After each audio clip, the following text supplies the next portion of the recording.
बहुत अच्छा बूस्ट मिला मैन्युफैक्चरिंग का। अगर आप ग्रोथ देखेंगे तो लास्ट ईयर में 23-24 में हमने लगभग कोई 10% का ग्रोथ हासिल किया है, 9.9%।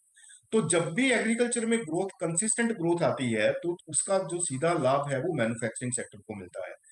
तो हम क्यों ना जो एग्रीकल्चर सेक्टर है उसको और ज्यादा बूस्ट करें और ज्यादा सपोर्ट करें कि हमारे एग्रीकल्चर एक्सपोर्ट और बढ़ जाए आगे, और जो एग्रीकल्चर पैदावार है वो भी और इंक्रीज हो, और जिससे कि इन्फ्लेशन भी कंट्रोल हो और जो डिमांड ट्राजेक्टरी है वो भी स्ट्रांग हो, मैन्युफैक्चरिंग में भी ग्रोथ आए। तो एक बहुत बड़ी चीज है कि जो रिफॉर्म्स हैं खास करके वो एग्रीकल्चर के ऊपर और ज्यादा होनी चाहिए। जैसे हमारे माननीय प्रधानमंत्री जी ने पीछे 2-3 महीने पहले की बात है कि ज्ञान के ऊपर बात की। वो बहुत बड़ी बात है। ज्ञान के ऊपर उन्होंने बोला कि जो आगे का ट्राजेक्टरी है, जो हम विकसित भारत बनेंगे, उसके लिए 4 चीजें, उसके लिए ज्ञान बहुत जरूरी है।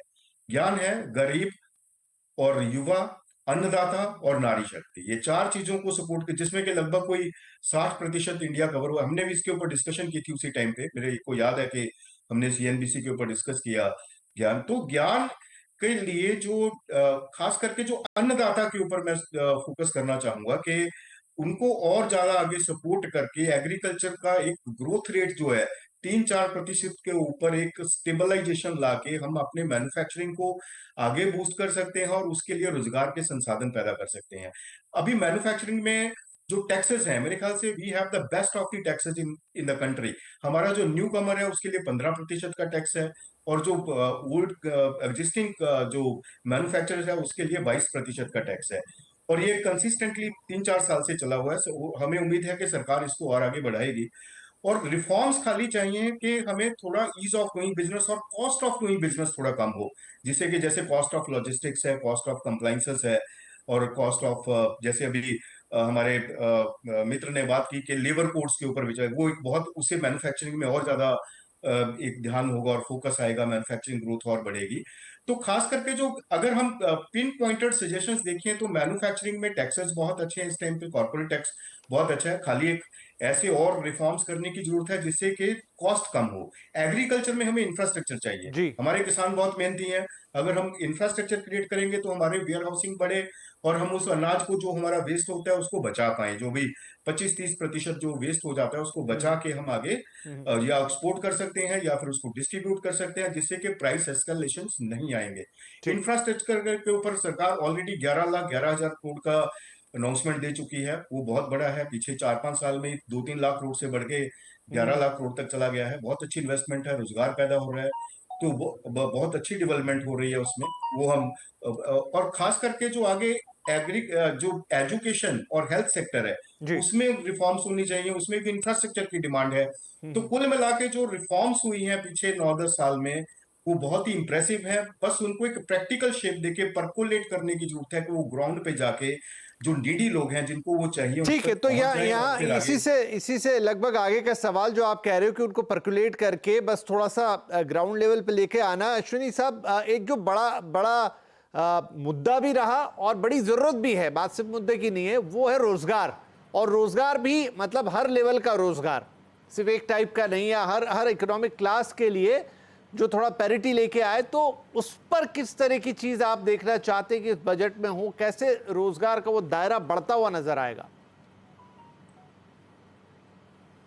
सबसे पहले तो मैं जो सुझाव आ रहे हैं उनके संदर्भ में एक अपना पक्ष रखना चाहूँगा कि हम चाहते हैं कि बजट का साइज़ बड़ा हो, हम चाहते हैं कि सरकार ज़्यादा खर्च करे, कैपिटल एक्सपेंडिचर भी करे, सोशल वेलफेयर के लिए भी, पब्लिक वेलफेयर के लिए भी घर भी बने और इंफ्रास्ट्रक्चर बाकी सब चीज़ें भी बने और सबकी भलाई के लिए कुछ ना कुछ खर्च हो।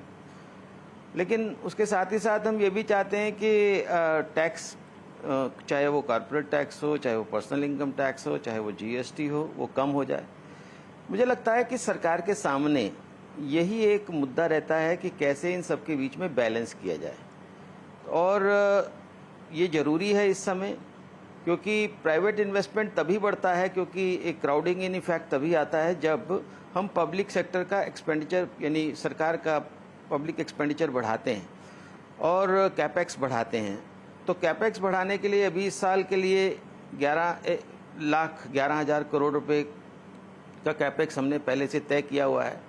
तमाम प्रकार के खर्चे भी हैं इसलिए ये बात सही है कि जीएसटी से बहुत बूस्ट मिला है रेवेन्यू को, और ख़ास तौर पर मैंने कैलकुलेट किया था कि पिछले साल के अंदर हमारा जो हमने बजट किया था और जो वास्तव हुआ उसमें काफ़ी अंतर आया, और हम टैक्स जीडीपी रेशो भी बढ़ गई। और ये टैक्स जीडीपी रेशो को और ज़्यादा बढ़ाने की ज़रूरत है, इस बात को सभी मानते हैं। तो इसलिए कहीं ना कहीं हम सबको कुछ सेक्रीफाइस करना पड़ेगा और उसके आधार पर देश में आर्थिक विकास करना पड़ेगा। अब बात आती है हमारे इन्फ्लेशन को रोकने की और साथ ही साथ रोजगार को बढ़ाने की। जी। तो अब आप ये देखिए कि इन्फ्लेशन को कैसे रोका जाए, कैसे हम इन्फ्लेशन को काबू में रखें। तो उसके लिए ज़रूरी है कि हम फिस्कल डेफिसिट को बैलेंस करके रखें। हमने 5.9% सोचा था, 5.6% पे लाए और उसके अच्छे असर देखने को मिले।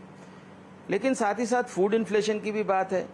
अब ये बात सही है कि इस बार मानसून तो अच्छा होने वाला है, लेकिन जो मौसम परिवर्तन है, जो क्लाइमेट चेंज है, उसका प्रभाव हमारे खाद्यान्नों के और अन्य खाद्य पदार्थों के रखरखाव पर पड़ने वाला है। उसके कारण भी फूड इन्फ्लेशन हो सकती है, इसका भी हमें ध्यान रखना पड़ेगा। सर तो मुझे एक सर छोटा ब्रेक लेना होगा क्योंकि समय हो गया। हम इस बात को बिल्कुल आगे लेकर चर्चा में आएंगे और इस पर और डिटेल में बात करेंगे। एक छोटा ब्रेक ले रहा हूं। ब्रेक के बाद हमारे जो इकोनॉमिक पॉलिसी एडिटर है लक्ष्मण रॉय, वो भी हमारे साथ जुड़ेंगे। उनसे एक ताज़ा अपडेट लेते हैं कि इस वक्त क्या हलचल बजट को लेकर हो रही है, और फिर हम जो बचे हुए मुद्दे हैं उन पर अपनी बात आगे बढ़ाएंगे। छोटा सा